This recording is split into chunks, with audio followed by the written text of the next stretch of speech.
লোকলজ্জা একটা বন্ধন।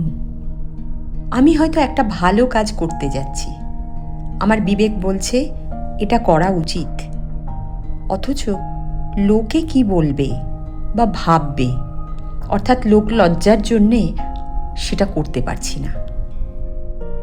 আমরা সব সময় এটা নিয়েই বেশি ভাবিত হই, ভয় পাই, লোকমত নিয়েই তবে চলি, পাছে লোকে কিছু বলে। কিন্তু কজনই বা আমরা স্বাধীন চিন্তা করি?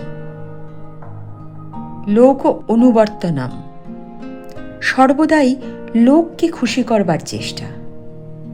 আমি কি মন্দিরে ঢুকে প্রার্থনা করব? লোকে যদি দেখে ফেলে তবে কি বলবে? হয়তো হাসি ঠাট্টা করবে। অতএব না যাওয়াই ভালো। এই হলো আমাদের মনোভাব। বেলুড় মঠে ভক্তদের প্রকাণ্ড লাইন পড়েছে। প্রেসিডেন্ট মহারাজকে প্রণাম করবেন সব ভক্ত।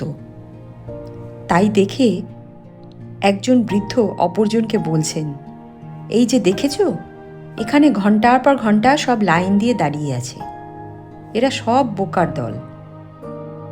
বৃদ্ধ ভদ্রলোক নিজেকে খুব বুদ্ধিমান মনে করেন। এই হচ্ছে লোকানুবর্তনম। আমাদের মনোভাবটা হওয়া উচিত, যার যা ইচ্ছা ভাবুক, যার হাসতে ইচ্ছা হয় সে হাসুক। আমার তো নিজস্ব জ্ঞান বুদ্ধি বিবেচনা আছে, আমি তো ভালো মন্দের বিচার করতে পারি।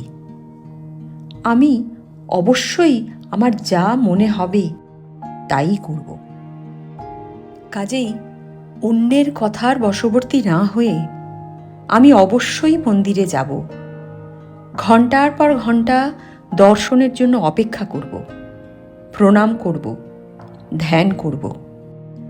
আমার দুঃখের ভাগ তো কেউ কখনো নিতে আসবে না। অতএব যাতে আমার মানসিক শান্তি, আমি সর্বদাই চেষ্টা করব সেই কাজটি করতে।